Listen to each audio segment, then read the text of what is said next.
Amém. Louvado seja o nome do nosso Deus. Quero convidar você a abrir a sua Bíblia no Evangelho segundo Mateus, capítulo 6, a partir do verso 19. Mateus 6, a partir do verso 19. Nós acabamos de ler no Salmo de número 34, como Davi expressou e registrou a sua confiança em Deus, a manifestação do poder e da presença de Deus na vida dele. Ao longo da vida dele, Davi sofreu perseguições, escárnios, ameaças de morte várias vezes, mas ele registra nesse salmo, como em tantos outros, a presença de Deus, o cuidado do Senhor, enfim, a confiança que ele tinha também no Deus a quem ele servia. E ele pôde registrar isso em vários dos seus salmos.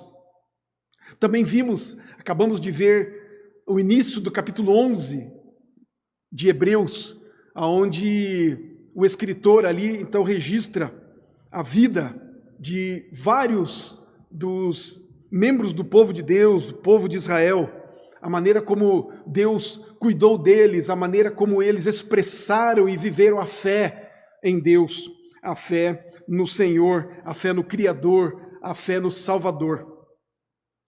E agora nós vamos ver aqui neste texto como que o Senhor Jesus, pregando ali naquele sermão, conhecido como Sermão do Monte, como que ele prepara a vida, a mente daqueles seus ouvintes, para daí no final desse texto que vamos estudar hoje, ele faz aquele contraste, não é? E do porquê, na verdade, não devemos nos deixar levar pela ansiedade, pelas preocupações, pelas dificuldades, não deixar que inquietações do nosso coração prejudiquem, não é? A nossa vida aqui, no dia a dia, nos nossos relacionamentos, enfim, como também, e obviamente, e primeiramente com o nosso Deus. Antes de lermos o texto, nós vamos orar ao nosso Deus. Vamos orar ao Senhor em virtude até mesmo das questões que temos vivido nos nossos dias, no Brasil, como também no mundo. Nos colocarmos diante do Senhor e clamarmos pela sua misericórdia, pelo seu poder, pois Ele de fato é o único que pode consolar, confortar, sarar, curar, cuidar, enfim, amparar a cada um de nós, especialmente os seus eleitos, como também toda a humanidade, porque a sua graça, ela é derramada de uma maneira especial sobre o seu povo, mas de uma maneira também geral sobre toda a terra. Vamos orar então? Vamos clamar ao nosso Deus pelo nosso Brasil, por sua graça e pelo seu poder, que sejam então derramados sobre nós. Ó Deus querido, Deus bendito, nós estamos debruçados diante do Senhor, expressando assim a nossa confiança e a nossa dependência do Senhor e no Senhor. O Senhor que é o Deus criador, sustentador, é aquele que fez todas as coisas por um simples falar, simples mencionar a palavra, e tudo se fez, tudo foi criado, tudo foi ordenado. O Senhor que é, portanto, o dono, o Senhor sobre todas as coisas, sobre toda a criação, sobre todos nós. Ao Senhor, então, ó Deus, nós nos debruçamos, nos prostramos e clamamos por misericórdia. Clamamos, ó Deus, que o Senhor derrame da sua graça, do seu poder, do seu Espírito sobre toda a terra. Ó Deus querido, é o Senhor que pode, de fato, eliminar, acabar com toda e qualquer tristeza, dor. É o Senhor que pode curar e sarar todas as feridas.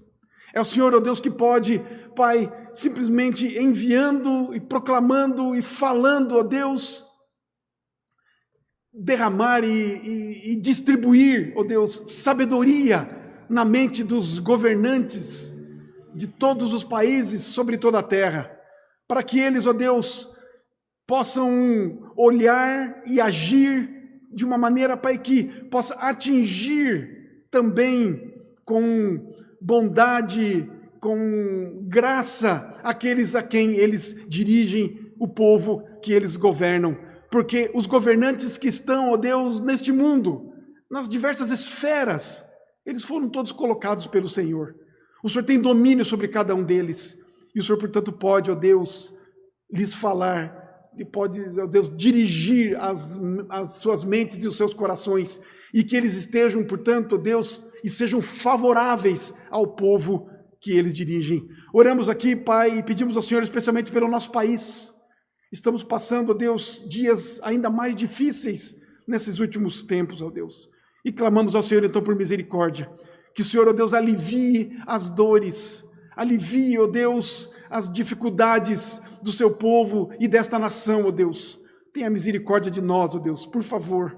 Dá também, ó Deus, sabedoria, dá, ó Deus, amor desses governantes pelo povo, que eles possam olhar com misericórdia e com justiça para este povo, ó Deus, que tem tanto sofrido, Pai. Por favor, Pai, derrama do seu amor, do seu poder, da sua graça. Assiste-nos, ó Deus, com o teu Santo Espírito. Por favor, ó Deus, é o nosso clamor, o clamor da tua igreja, que se põe e se prostra diante do Senhor, porque confiamos no Senhor.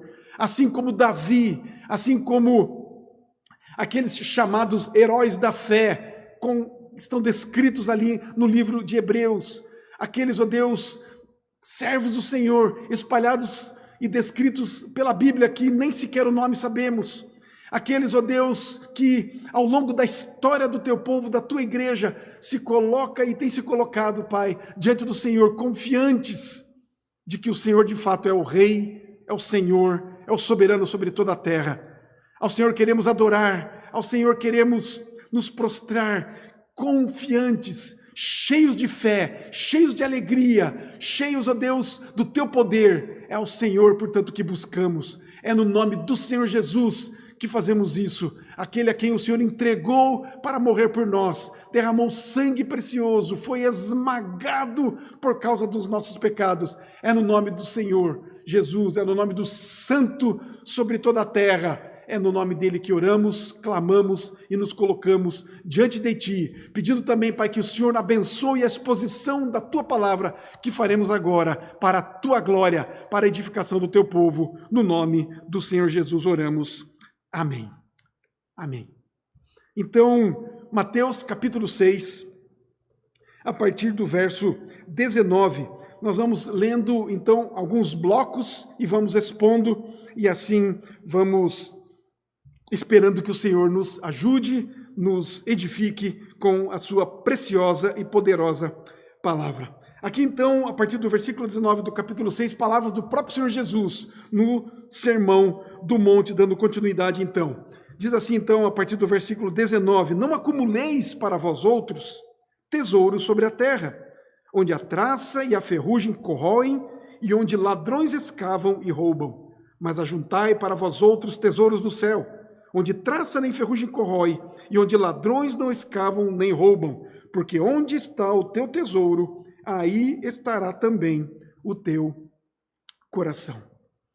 O que o Senhor Jesus vai dizer para nós aqui, nesses versos que acabamos de ler, e um pouco mais adiante, ele fala que muitas vezes nós, mesmo os seus servos, nós buscamos a segurança material, a segurança nas coisas. Antes procuramos estas coisas do que, de fato, a direção de Deus, a segurança em Deus.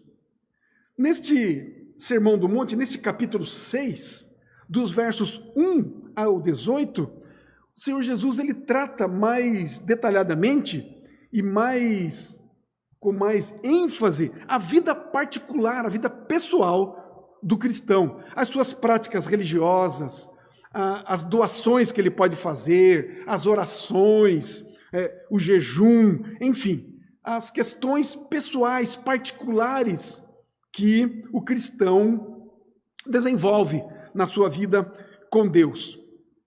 Nesses versos agora, do 19 até o 34, que nós vamos ver se conseguimos expor ainda todo ele nesta manhã, Jesus vai tratar mais agora das questões não introspectivas, não pessoais, internas do cristão, dos seus discípulos, mas ele vai falar agora sobre a vida pública, aquilo que ele externa, aquilo que ele mostra, aquilo que ele apresenta.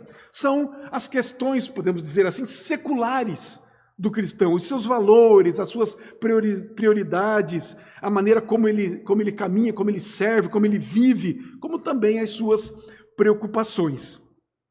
Então, nesse capítulo, há essa distinção que Jesus faz aqui. A vida religiosa, não é?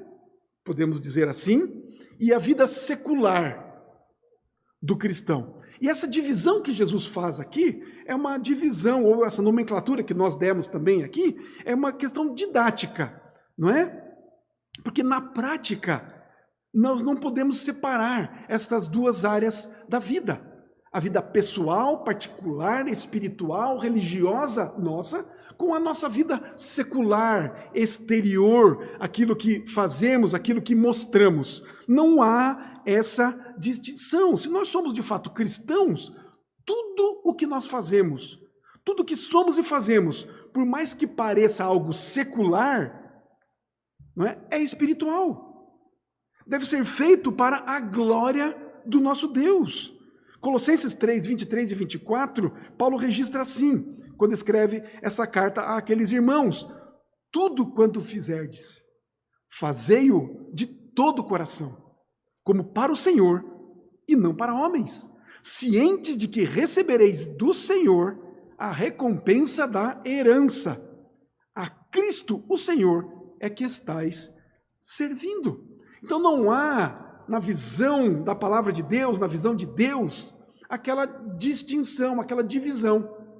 As coisas que eu faço interiormente, mentalmente, espiritualmente, aquele relacionamento, aqueles pensamentos, aquelas coisas que eu faço em pensamento para Deus, estas coisas são espirituais. Mas aquelas outras coisas que eu faço externamente, aquelas coisas que as pessoas veem, seja aí o meu trabalho, seja o meu serviço, até mesmo de atendimento a alguém, enfim, estas coisas são seculares. As amizades que tenho, enfim, não. Tudo é espiritual e tudo eu devo fazer para a glória de Deus, porque estamos, de fato, servindo a Cristo e não meramente a nós mesmos ou as pessoas, quem quer que seja. Então, nesta parte do Sermão do Monte, Jesus mostra justamente isso, aqui, a partir do versículo de número 19. Deus está igualmente preocupado com essas duas áreas das nossas vidas. A questão particular, pessoal, como a pública. A questão religiosa, que é, de fato, o nosso relacionamento com Deus, e a secular, o nosso relacionamento com as demais pessoas. Em ambas as partes, nessas duas situações, nós precisamos ser diferentes. Diferentes da hipocrisia religiosa dos fariseus. Jesus, quando prega, do versículo 1 ao 18 desse capítulo, ele está se referindo à vida e a como que os fariseus viviam. Aquilo que eles falavam a respeito de Deus estava completamente diferente, distinto, fazia um contraste daquilo que da maneira como eles viviam para com os seus semelhantes, para com aqueles a quem eles lideravam. Hipócritas, religiosos hipócritas. Como também nós devemos ser diferentes do materialismo secular dos gentios. A nossa vida, no que tange aos nossos relacionamentos e aquilo que fazemos com o que somos e com o que Deus nos deu, deve ser diferente de como os gentios, os ímpios, os que não amam a Deus, não conhecem a Deus, não buscam a Deus, vivem. Então, alguns contrastes Jesus faz aqui nesses versos 19 até o 34. Do 19 ao 21, que nós acabamos de ler, ele vai falar dos dois tesouros. Como nós escolhemos, onde nós colocamos, não é, o nosso coração, em qual tesouro? É o que Jesus mostra aqui. Ele vai tratar aqui também de duas condições físicas, um cego e aquele que vê. Não é? Ele vai tratar aqui no versículo 24 sobre os dois senhores. E nos versos 25 ao 34, ele fala sobre as preocupações, duas preocupações. Então, o tema do nosso sermão nesta manhã é exatamente as palavras do próprio Senhor Jesus. Não andeis ansiosos. Uma vida de ansiedade, de preocupações. Primeiramente, ele fala, então, né, alguns desses temas que acabei de citar, sobre os tesouros, a condição aí da visão, os senhores, os dois senhores. Então, ele vai tratar nesses três primeiros temas, preparando-nos e preparando os seus ouvintes para quando ele falar a respeito das preocupações. Ou seja, a maneira como nós lidamos com os três primeiros temas, os três primeiros assuntos, que são os tesouros, onde colocamos os nossos olhos e qual Senhor domina sobre a nossa vida, a maneira como nós lidamos sobre essas coisas vão influenciar no último tema, que ele fala da ansiedade, fala das preocupações. Como lidamos com os três primeiros temas vai resultar de como são ou não são, né? Aonde pomos as nossas preocupações ou quais são as nossas inquietações, ansiedades nas nossas vidas. Então, esse primeiro tema que Jesus trata aqui, ele fala sobre os tesouros, não é mesmo? Não acumuleis, versículo 19, para vós outros tesouros sobre a terra, onde a traça e a ferrugem corroem, e onde ladrões escavam e roubam, mas ajuntai para vós outros tesouros do céu, onde traça nem ferrugem corrói, e onde ladrões não escavam nem roubam, porque onde está o teu tesouro, aí estará também o teu coração. Mas, queridos, se nós olharmos para esse tema do dinheiro, das riquezas, na palavra de Deus, nós vemos claramente que Jesus não proibiu, e nesse texto também não fala sobre isso, Jesus não proibiu que nós tivéssemos uma propriedade. Jesus não proibiu que nós fizéssemos uma poupança, que fôssemos providentes ou previdentes, portanto, não é? Sobre a propriedade particular, por exemplo, em Gênesis 3:2, nós vemos lá descrito o seguinte: era Abrão muito rico, possuía gado, prata e ouro. Vemos também a vida de Jó, o tanto que ele tinha de propriedades também. Então, Jesus não proibiu, Deus não proibiu que fôssemos ricos, que tivéssemos propriedades. Não proibiu que fôssemos previdentes, que fizéssemos uma poupança. Por exemplo, Provérbios 6 e 7, diz assim Salomão: vai ter com a formiga, ó preguiçoso, considera os seus caminhos e sê sábio, não tendo ela chefe, nem oficial, nem comandante. Depois podemos continuar lendo mais alguns pontos a respeito disso no próprio livro de Provérbios. Mas falando aqui, entendendo a figura que o salmista olha da formiga, era alguém que cuidava, não é? Que amealhava, que era previdente no tempo da fartura e guardava para o tempo de escassez, para o tempo do inverno. Então não é proibido nós sermos previdentes. Como também Paulo, escrevendo a Timóteo, na sua primeira carta, no capítulo 6, verso 17, 1 Timóteo 6, 17, ele diz para Timóteo, que nós de fato podemos desfrutar das coisas que Deus nos dá. Olha o que ele diz lá: exorta aos ricos do presente século que não sejam orgulhosos, nem depositem a sua esperança na instabilidade da riqueza. Não é para pôr a confiança lá, nem a sua esperança, mas em Deus, que tudo nos proporciona ricamente para nosso aprazimento, para o nosso prazer. O que Deus nos dá também deve ser desfrutado por nós com sabedoria, obviamente, sempre pensando e lembrando de glorificar ao nosso Deus com tudo aquilo que temos e com tudo o que somos. Então Jesus não proibiu, quando se trata das riquezas, do dinheiro, da administração e do uso daquilo que Deus nos dá. Deus não nos proibiu estas coisas. Mas o que foi que Jesus proibiu? Quando ele trata disso aqui nesse texto e quando a Bíblia nos mostra, ele proibiu, em primeiro lugar, o acúmulo exagerado de dinheiro e bens. Lucas 12, 16 ao 21, um texto que fala muito claramente sobre isso. Diz-nos assim, Lucas 12, 16 ao 21, e lhes proferiu ainda uma parábola, dizendo, o campo de um homem rico produziu com abundância, e arrazoava consigo mesmo, dizendo, que farei? Pois não tenho onde recolher os meus frutos. E disse, farei isto, destruirei os meus celeiros, reconstruí-los-ei maiores, e aí recolherei todo o meu produto e todos os meus bens. Então direi à minha alma, tens em depósito muitos bens para muitos anos. Descansa, come, bebe e regala-te. Mas Deus lhe disse, louco, esta noite te pedirão a tua alma, e o que tens preparado, para quem será?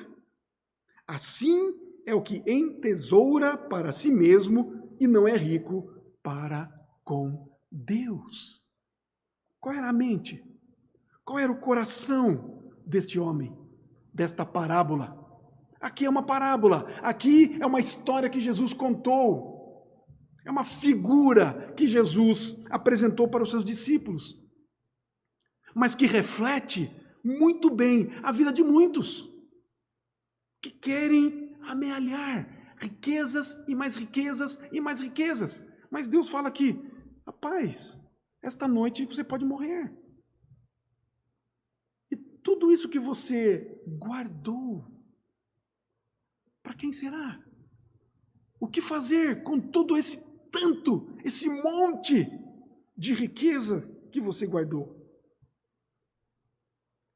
Então Jesus proibiu isso, que acumulássemos a exorbitância de valores, de riquezas, de dinheiro, demonstrando sim aqui aonde está de fato o coração, a confiança, não em Deus, mas nas riquezas. Mas Jesus também proibiu, e a Bíblia proíbe o consumismo exagerado, o materialismo. Viver por conta do material, na dependência da matéria. É isso que Jesus proibiu. Então, queridos, o que nós aprendemos, o que nós olhamos, vemos quando o Senhor Jesus fala essas coisas para nós? O que nós entendemos? Não é? Aonde devemos colocar a nossa confiança? Não nas coisas materiais, mas devemos colocar a nossa confiança no nosso Deus. Ele proibiu também, ainda mais, que tenhamos uma vida extravagante, uma vida, vamos dizer assim, luxuosa. Quando Lucas, escreve essas palavras no capítulo 12, verso 15, vejamos o que nós podemos compreender a respeito disso. Então lhes recomendou, tende cuidado e guardai-vos de toda e qualquer avareza, porque a vida de um homem não consiste na abundância dos bens que ele possui.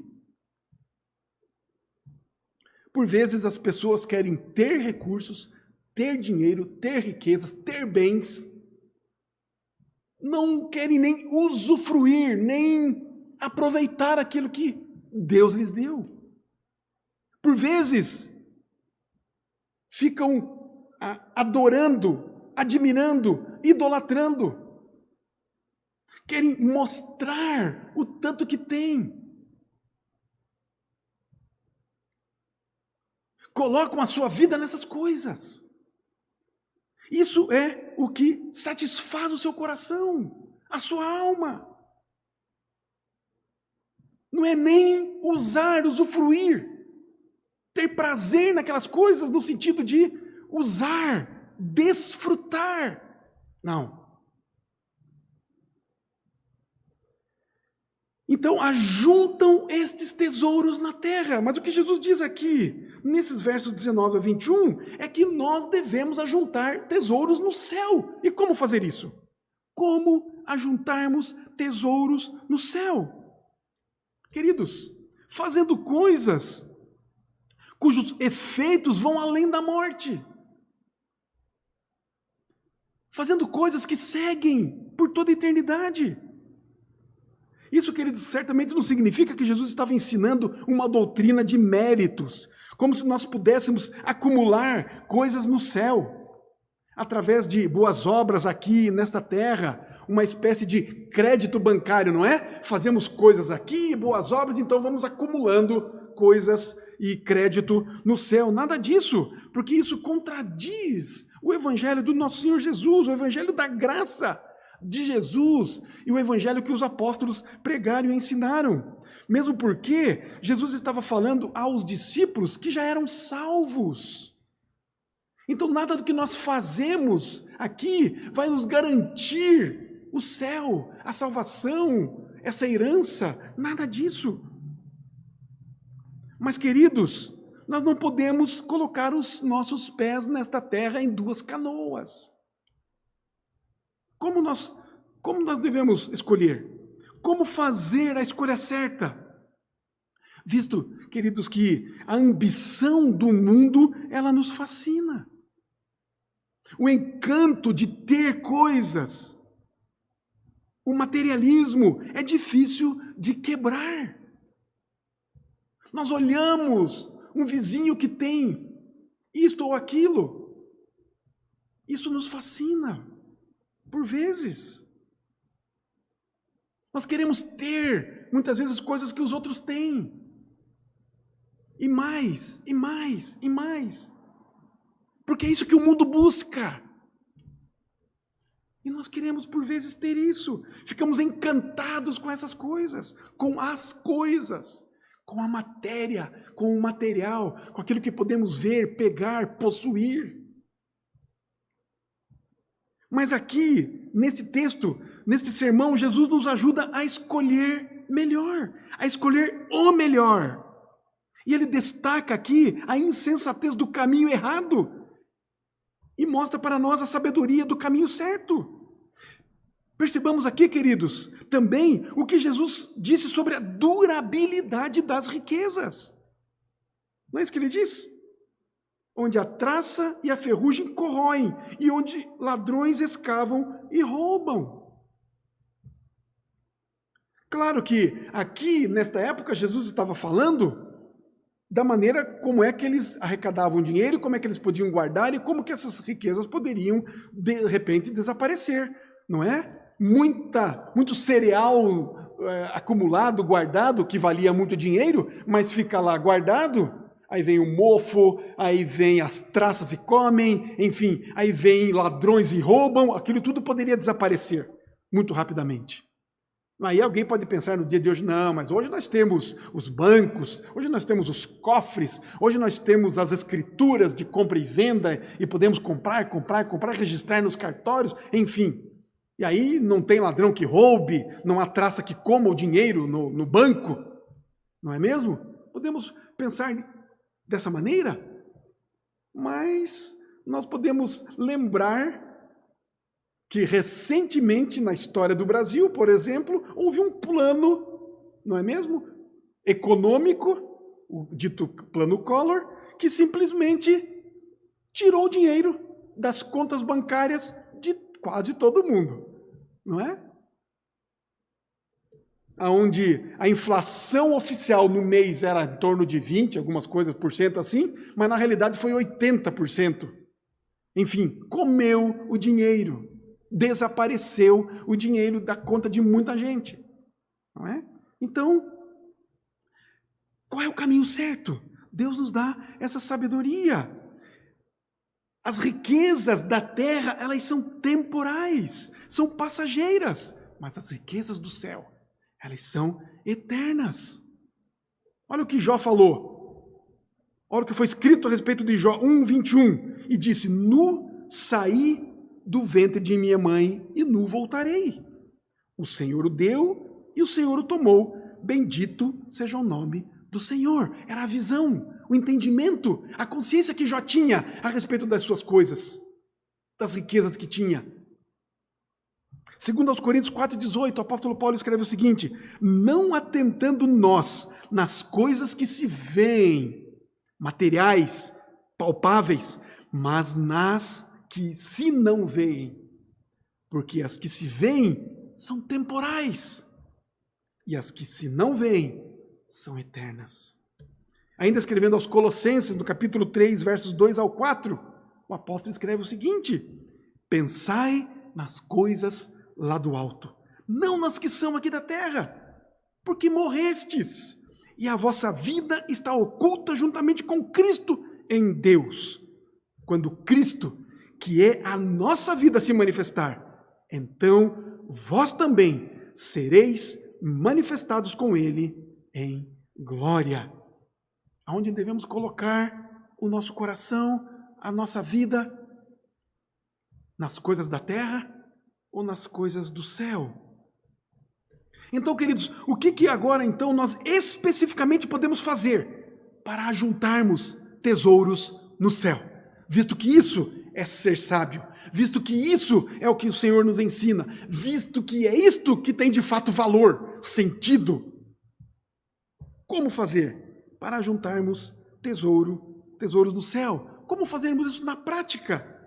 Em primeiro lugar, queridos, desenvolvermos um caráter semelhante ao de Cristo. Lermos as Escrituras, lermos a vida de Cristo, as ações de Cristo, as reações dele, como ele pensava nas diversas situações da sua vida. Paulo expressa isso, registra isso, resume isso, escrevendo aos Filipenses capítulo 2, versos 5 a 8. Olha o que ele diz. Olha o que ele registra aqui. Filipenses 2, 5 a 8. Tende em vós o mesmo sentimento que houve também em Cristo Jesus. Pois ele, subsistindo em forma de Deus, não julgou como usurpação o ser igual a Deus.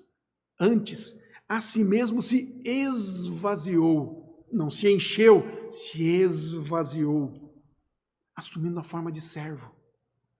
Tornando-se em semelhança de homens.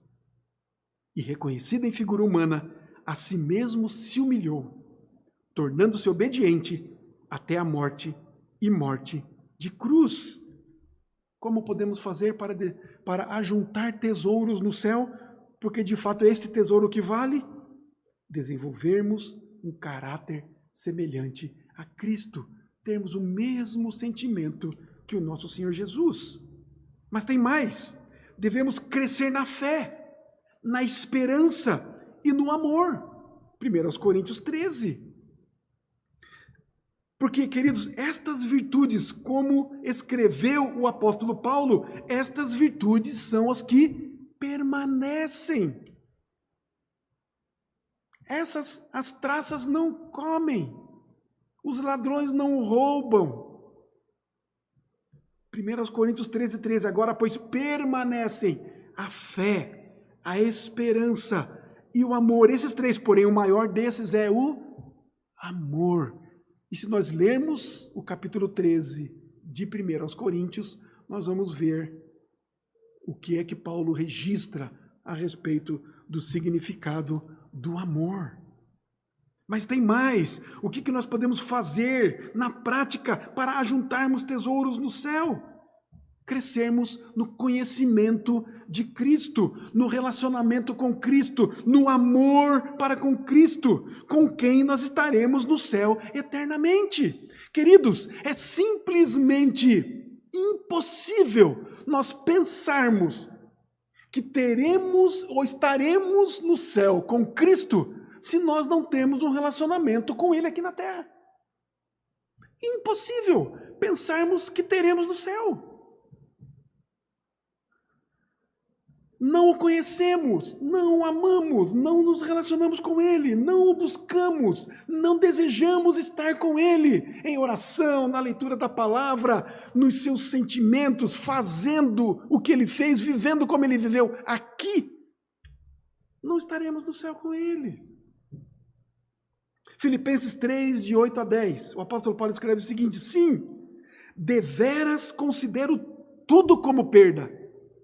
E Paulo fala aqui de perda, a sua herança judaica, a sua condição intelectual, a sua presença como um fariseu, considerado como um dos maiorais. Ele considera tudo como perda, por causa da sublimidade do conhecimento de Cristo Jesus, meu Senhor, por amor do qual perdi todas as coisas e as considero como refúgio, em outras traduções, quer dizer esterco, para ganhar a Cristo e ser achado nele. É isso que vale. Não tendo justiça própria que procede de lei, senão a que é mediante a fé em Cristo, a justiça que procede de Deus, baseada na fé, para o conhecer, e o poder da sua ressurreição, e a comunhão dos seus sofrimentos, conformando-me com ele na sua morte. Isso que precisamos fazer para juntarmos tesouro no céu, conhecermos a Cristo. Mas falarmos de Cristo com outras pessoas, de modo que também estas possam estar conosco no céu. Compartilharmos desta reconciliação que Deus em Cristo fez conosco. Compartilharmos do evangelho da salvação. Compartilharmos do amor de Deus que entregou seu Filho, que nos tirou das trevas, do império das trevas, do domínio do pecado das trevas, e nos transportou para o reino do Filho do seu amor. Compartilharmos da graça, da herança, da salvação que temos, que nos alegramos, nos regozijamos, compartilhar com outros. Não retermos a graça. Mas tem mais. Como podemos ajuntar tesouros no céu, além de desenvolvermos esse caráter semelhante a Cristo, além de crescermos na fé, na esperança, no amor, além de crescermos no conhecimento de Cristo e estarmos com quem nós estaremos no céu, além de falarmos de Cristo a outras pessoas, investirmos os recursos que Deus nos deu nas causas de Cristo, nas causas cristãs, os nossos dízimos e as nossas ofertas. Investirmos no reino. Este é o único investimento financeiro cuja rentabilidade é eterna. 2 Coríntios 9, a partir do versículo 16. 2 Coríntios 9, a partir do versículo 6 até o 15. Paulo diz assim: e isto afirmo, aquele que semeia pouco, pouco também ceifará. E o que semeia com fartura, com abundância também ceifará. Cada um contribua segundo tiver proposto no coração, não com tristeza ou por necessidade, porque Deus ama a quem dá com alegria. Deus pode fazer-vos abundar em toda graça, a fim de que, tendo sempre, em tudo, ampla suficiência, superabundeis em toda boa obra. Como está escrito, distribuiu, deu aos pobres, a sua justiça permanece para sempre. Ora, aquele que dá semente ao que semeia e pão para alimento também suprirá e aumentará a vossa sementeira e multiplicará os frutos da vossa justiça, enriquecendo-vos em tudo para toda generosidade, a qual faz que por nosso intermédio sejam tributadas graças a Deus, porque o serviço desta assistência não só supre a necessidade dos santos, mas também redunda em muitas graças a Deus, visto como na prova dessa ministração, desse serviço, dessa oferta, glorificam a Deus pela obediência da vossa confissão, quanto ao Evangelho de Cristo e pela liberalidade com que contribuís para eles e para todos, enquanto oram eles a vosso favor, com grande efeito, em virtude da superabundante graça de Deus que há em vós. Graças a Deus, pelo seu dom inefável. Que sermão nós temos aqui nessas palavras. de como nós devemos contribuir, como nós devemos e podemos ofertar, dizimar. Deus nos dá, em primeiro lugar, o dom de fazer isso. O dom de ofertar.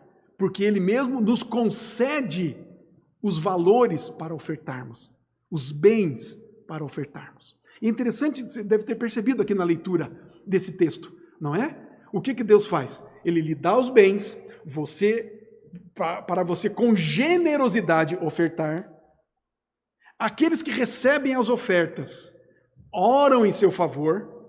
Deus, claro que não existe isso, a gente pensa que é o toma lá da cá, é troca, não, mas no íntimo, por trás das letras aqui, espiritualmente falando, é mais ou menos assim que de fato acontece, não é? Deus nos dá a graça de contribuir, nós contribuímos com generosidade, a nossa sementeira vai aumentando e nós contribuímos mais, e a nossa sementeira vai aumentando e nós... Não é assim que acontece quando nós plantamos uma semente? Se colocamos uma semente na terra, vai brotar um galhozinho, uma arvorezinha, uma plantazinha ali, não é? Quando Jesus fala daquela parábola que vimos em Marcos, não é mesmo?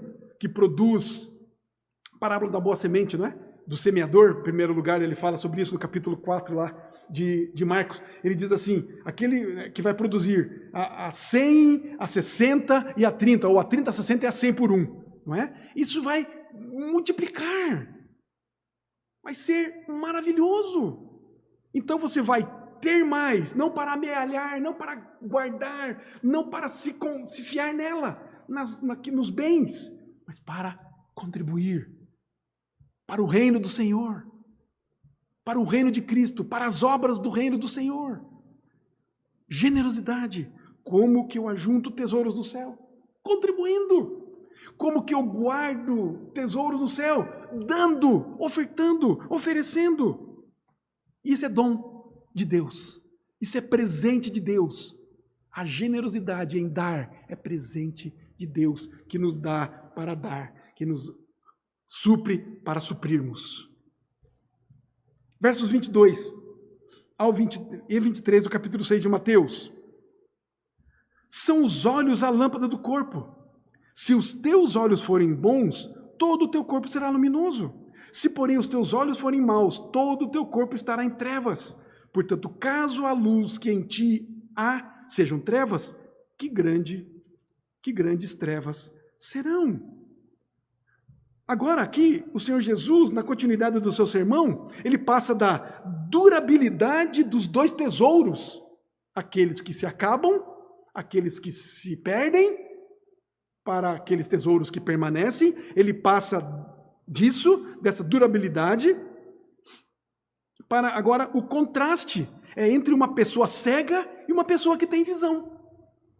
E, consequentemente, entre as trevas e a luz em que elas, respectivamente, vivem. Ele não está tratando aqui da cegueira física, não é?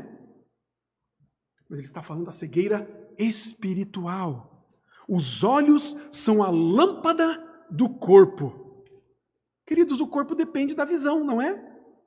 Para andar, correr, ler, cozinhar, enfim, para viver, fazer as coisas com facilidade, não é? Se nós olharmos alguém que tem a deficiência visual, sabemos as grandes dificuldades que uma pessoa tem para fazer essas coisas. Não é mesmo? Os olhos, portanto, são a lâmpada do corpo que nos dirigem, que clareia a nossa vida, a nossa existência. O olho, portanto, ilumina o que o corpo faz, com as mãos, com os pés, enfim. E Jesus diz exatamente isso aqui: se os teus olhos forem bons, todo o teu corpo será luminoso. Agora, com frequência, queridos irmãos e irmãs, a Bíblia se refere, não é? Ela fala que o olho é equivalente ao coração. Ou seja, fixar os olhos em algum lugar é equivalente a colocar o coração naquilo. Vamos ver o que diz aqui Salmo 66. Salmo 66, 18. Salmo 66, 18. se eu no coração contemplara a vaidade, o Senhor não me teria ouvido. Se eu no coração contemplara a vaidade, o Senhor não teria me ouvido. Se eu fixo os meus olhos em alguma coisa, ela é equivalente a colocarmos o nosso coração lá. Então Jesus está falando aqui da importância de nós fixarmos os olhos ou pormos o nosso coração na coisa certa. É o versículo 21 aqui. Porque onde está o teu tesouro, aí estará também o teu coração, onde nós colocamos os nossos olhos. É ali que está o nosso coração. E se nós colocamos os nossos olhos nas coisas erradas, nós nos tornamos egoístas, intolerantes, desumanos, e nós vamos perdendo o verdadeiro propósito da vida nesta terra. Olha o que Paulo diz a Timóteo, no capítulo 6, versos 9 a 10 da sua primeira carta. 1 Timóteo 6, 9 a 10. Ora, os que querem ficar ricos, se é lá que eu ponho o meu olho na riqueza, ora, os que querem ficar ricos caem em tentação, e cilada, e em muitas concupiscências insensatas e perniciosas, as quais afogam os homens na ruína e perdição, porque o amor do dinheiro é a raiz de todos os males. E alguns, nessa cobiça, se desviaram da fé e a si mesmos se atormentaram com muitas dores. Os olhos são a lâmpada do nosso corpo. Onde é que temos colocado o nosso olho? Onde é que temos colocado o nosso coração? Onde está o nosso tesouro, ali também estará o nosso coração. Vamos ao verso 24. Ninguém pode servir a dois senhores, porque ou há de aborrecer-se de um e amar o outro, ou se devotará a um e desprezará ao outro. Não podemos servir a Deus e às riquezas. Bom, Jesus fala, ou já falou aqui, no versículo 19 ao 21, sobre a escolha entre os dois tesouros. Ou vamos escolher o tesouro das riquezas na terra, ou o tesouro das riquezas no céu. Aonde ajuntar os tesouros? Num celeiro ou na eternidade, no céu de Deus? Ele fala aqui das duas visões, onde fixamos os nossos olhos, nas coisas que são da terra ou fixamos nas coisas que são do céu. E agora temos ainda que escolher entre dois senhores. A quem servir? Trata-se, portanto, aqui, queridos, é o que Jesus vem tratando, vem falando, escolhermos entre Deus e as riquezas. Muitos não querem fazer esta escolha, não é? Acham possível servir a Deus e servir as riquezas, na mesma proporção, igualmente. Não queremos fazer essa escolha, muitos de nós. E acabam servindo a Deus com os lábios, com a boca, acabam servindo a Deus no falar, mas as riquezas servem com o coração. Ou servem a Deus, ou servimos a Deus na aparência, mas na realidade serve as riquezas. Outros servem a Deus com a metade do seu tempo, e as riquezas com a outra metade. Mas é justamente esta solução mundana de comprometimento dividido que Jesus condena. Josué 24:15, lá no Antigo Testamento. Josué 24:15 diz assim: porém, se vos parece mal servir ao Senhor, escolhei hoje a quem sirvais. Se aos deuses a quem serviram vossos pais, que estavam da além do Eufrates, ou aos deuses dos amorreus, em cuja terra habitais. Eu e a minha casa serviremos ao Senhor. Não há como servir a Deus e as riquezas da mesma maneira, de forma alguma. Irmãos, a nossa devoção e o nosso serviço devem ser exclusivos a Deus e a Cristo. Mas, logicamente, isso não significa que nós devemos passar o tempo todo lendo a Bíblia, o tempo todo fisicamente, não é? Orando, pregando. Não. Mas quando a intenção é ajuntar tesouros no céu, quando os olhos e o coração estão fixos nas coisas de Deus, tudo que fazemos é para Deus, para a sua glória. 1 Coríntios 10, 31 nos diz isso. Portanto, quer comais, quer bebais, ou façais outra coisa qualquer, fazei tudo para a glória de Deus, para a exaltação de Deus, a alegria de Deus, para a proclamação de Deus, para que Deus seja visto, adorado, buscado, invocado. Tudo que fazemos seja para a glória do nosso Deus. Certa vez perguntaram para um cristão: o que o senhor faz da vida? Qual que é a sua profissão? E ele respondeu: eu sirvo a Deus. E querem saber como eu faço isso? Como pedreiro. Outros poderiam responder como advogado, como médico, como dono de casa, como vendedor, professor, enfim. Sirvo a Deus. É isso que eu faço na vida. Portanto, queridos, aonde ajuntar o tesouro? Aonde colocar os nossos olhos? Qual Senhor nós devemos servir? Jesus aqui, então, preparando os seus ouvintes, os seus discípulos que estavam assentados no pé do monte, e ele, então, proferiu estas palavras. E aí, por fim, ele chega nos versos 25 ao 34, que nós não teremos tempo para falar sobre eles hoje. Mas ele começa, só para darmos uma pitadinha, nós vamos continuar, se Deus permitir, no próximo domingo. Ele começa o versículo 25 dizendo: por isso, depois de ter falado sobre os tesouros no céu, sobre onde colocamos os olhos, sobre os dois senhores, ele diz: por isso vos digo, não andeis ansiosos pela vossa vida, quanto ao que haveis de comer ou beber, nem pelo vosso corpo, quanto ao que haveis de vestir. Não é a vida mais do que o alimento e o corpo mais do que as vestes? Por isso, ele relaciona essas coisas que ele acabou de dizer com o que ele vai dizer agora. Portanto, queridos, se nós escolhemos o céu, escolhemos a luz, escolhemos Deus, logicamente que para escolhermos essas coisas é porque já fomos escolhidos por Ele primeiramente, nós não precisamos ficar ansiosos, preocupados com a nossa subsistência, com o que bebemos ou beberemos, com a comida, o que comeremos, com aquilo que vestiremos, com o nosso sustento. Não precisamos ficar preocupados porque o Cristo sabe de todas essas coisas.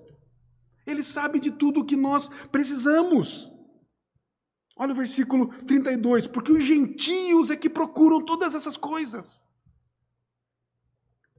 Pois o vosso Pai Celeste sabe que necessitais de todas elas. Por isso o versículo 33, buscai, pois, em primeiro lugar o seu reino e a sua justiça, e todas essas coisas vos serão acrescentadas. Nós vamos ver isso com mais profundidade na semana que vem, se Deus permitir. Mas tenhamos isso na nossa mente, queridos. Vamos orar, vamos meditar, vamos pensar, vamos avaliar e desenvolver isso que Cristo falou para nós nesses primeiros versos. Vamos ler os versos 25 ao 34 hoje, amanhã, durante a semana. Vamos pensar, avaliar, analisar. Vamos pensar nessas coisas que Deus fala para nós aqui, para os seus filhos, a maneira como Ele cuida de cada um de nós. E domingo que vem, vamos meditar um pouco mais aprofundadamente nessas palavras do nosso Senhor Jesus, pois elas foram dadas para nos edificar, nos consolar, de fato, nos dar confiança, nos aumentar a nossa fé, nos de fato, cuidar de cada um de nós.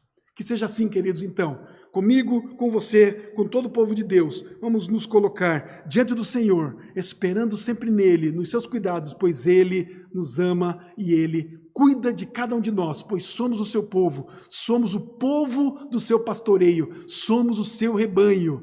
O Senhor é o nosso pastor e nada, absolutamente nada, nos faltará. Em nome de Jesus. Amém. Vamos orar? Pai, obrigado. Tua palavra é santa, bendita, profunda e ela cala, de fato, no mais interior, no mais escondido do nosso coração. Para assim, ó Deus, nos tratar, nos edificar, nos ensinar. De fato, Pai, nos colocar aos teus pés.